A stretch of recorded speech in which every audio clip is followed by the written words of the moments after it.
Η ιδέα για τη βελτίωση της ανθρώπινης ράτσας με βάση την κληρονομικότητα ανάγεται σε πολύ παλιές εποχές. Γνωρίζουμε την άποψη των αρχαίων Σπαρτιατών για τα λαττωματικά παιδιά που τα έριχναν στον Κεάδα, παρόλο που πλέον αμφισβητείται αυτό το γεγονός.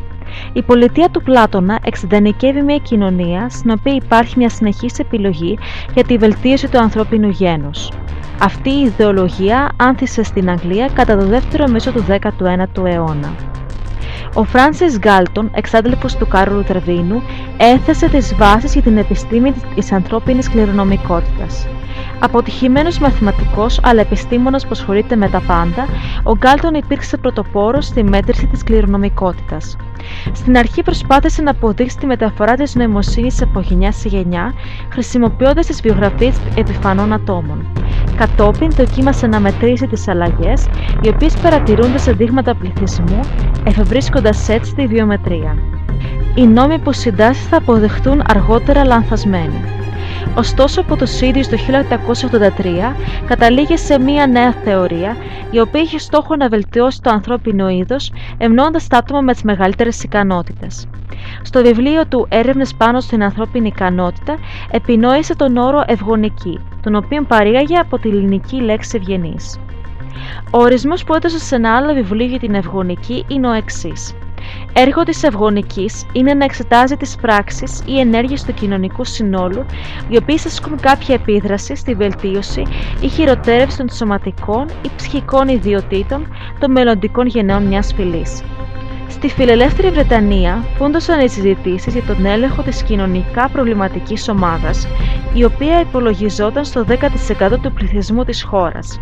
Όταν το συμπέρασμα που έβγαλε η Σχετική Ερευνητική Επιτροπή ήταν πως το χαμηλό βιωτικό επίπεδο αυτής της ομάδας οφειλόταν στην νοητική στέρηση, οι αγωνιστές χωρίς δεύτερη σκέψη πρότειναν ως λύση τη στήρωση.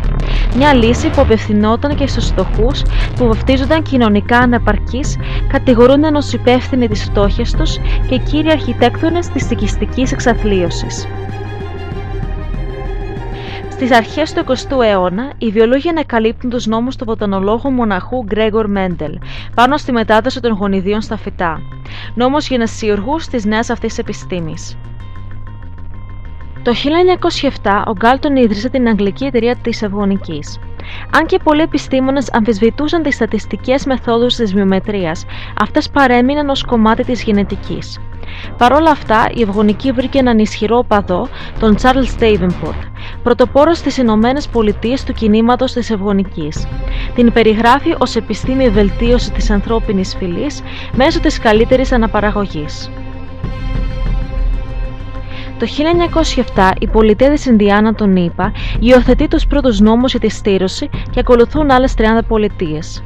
Οι νόμοι αυτοί πολλαπλασιάζονται τη δεκαετία του 1930. Στη συνέχεια, το Κογκρέσο πέρασε νόμο ο οποίος απαγόρευε μεταναστεύσεις από συγκεκριμένες περιοχές, οι οποίες καταδικάστηκαν ως ακατάλληλες. Εκείνη την εποχή προσελητίζεται και η Ευρώπη χάρη σε ένα αμερικανικό φιλανθρωπικό ίδρυμα, το Rockefeller. Το 1928 υιοθετούν τους ευγονικούς νόμους η Ελβετία και Δανία. Το 1933 Γερμανία, Σουηδία, Νορβηγία, Φινλανδία, Εσθονία. Ο απόϊχος των διεθνών ευγονικών συζητήσεων είχε φτάσει από τη δεκαετία του 20 και στην Ελλάδα, όπου το θέμα απασχόλησε επανειλημμένα γιατρούς από όλο το πολιτικό φάσμα. Γάμος, μητρότης Ρωμαλαία, πλουσία και γόνιμος. Ιδού είχε ανάγκη η φυλή μας για να ορθοποδήσει στην εθνική της αντιδρομία. Έγραφε το 1922 ο γιατρός Μωυσίδης στο βιβλίο του «Ευγενισμός και γάμος».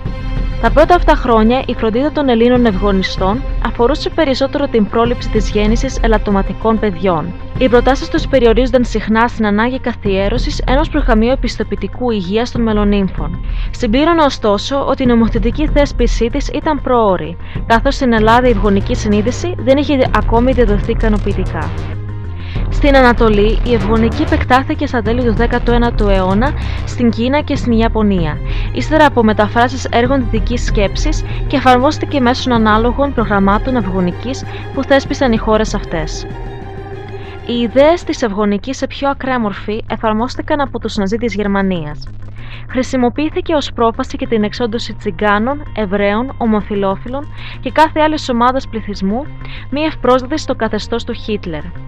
Στα ίδια πλαίσια εκδόθηκαν το 1935 στη Γερμανία ορισμένες βασικές κατευθυντήριες γραμμές. Ο στόχος ήταν να επιλέξουν νεαροί Γερμανοί, σωστό και υγιή σύντροφο, που θα συνεισέφερε στην παντοτινή διατήρηση του γερμανικού έθνους μέσω υγιών και άξιων παιδιών απογόνων.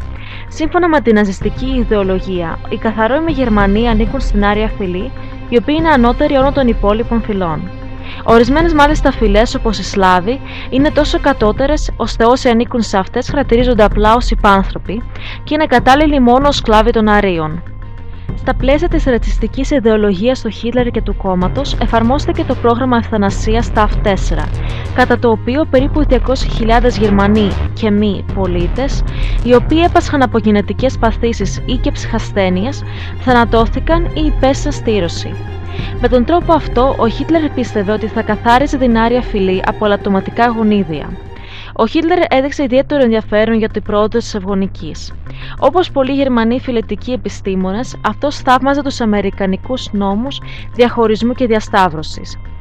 Το παράδοσο της ιστορίας ήταν ότι ο ίδιος ο Χίτλερ δεν ανταποκρινόταν στα κριτήρια που όρισε για την άρια φυλή, καθώς ήταν απόγονος ενός αιμομυκτικού γάμου, όπου ο πατέρας του ήταν θείος της μητέρας του, στενοί συγγενείς του πάσχαν από ψυχασθένειες και στο γενεαλογικό δέντρο του υπήρχαν και συγγενείς εβραϊκής καταγωγής.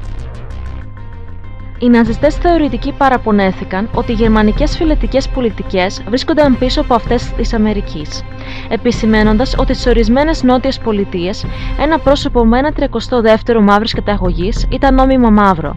Αντιθέτως, στη Γερμανία, εάν κάποιος ήταν κατά 1/8 Εβραίος ή σε πολλές περιπτώσεις 1/4 Εβραίος, αυτό το πρόσωπο θεωρούταν νόμιμα Άριος.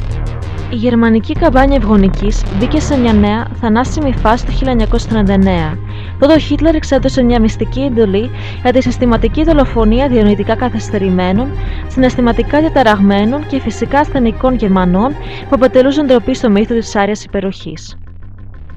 Η ευγονική όμως δεν πέθανε με το τέλος του Δεύτερου Παγκοσμίου Πολέμου και την πτώση της Γερμανίας. Το 1956 ο Φρέντερικ Όσμπορν δήλωσε τη νέα πολιτική της ευγονικής, την κρυπτοευγονική, σε μια προσπάθεια αποσύνδεσης από τα φαντάσματα του παρελθόντος. Έλεγε ότι οι άνθρωποι δεν θα δεχτούν ότι είναι δεύτερης διαλογής. Πρέπει να τους δώσουμε άλλα κίνητρα για να περιορίσουμε την αναπαραγωγή τους. Πρέπει να βρούμε ένα σύστημα εθελοντικής ασυνείδητης επιλογής. Αυτό το σύστημα εφαρμόστηκε προς το τέλος του 20ου αιώνα στη Σιγκαπούρη και στην Κίνα. Δραματικά στενά συνδεδεμένη με την ευγονική ήταν η πολιτική του πληθυσμιακού ελέγχου. Για τον σκοπό αυτό ιδρύθηκε το 1952 το Πληθυσμιακό Συμβούλιο με ιδρυτή τον Τζον Ροκφέλερ τρίτο.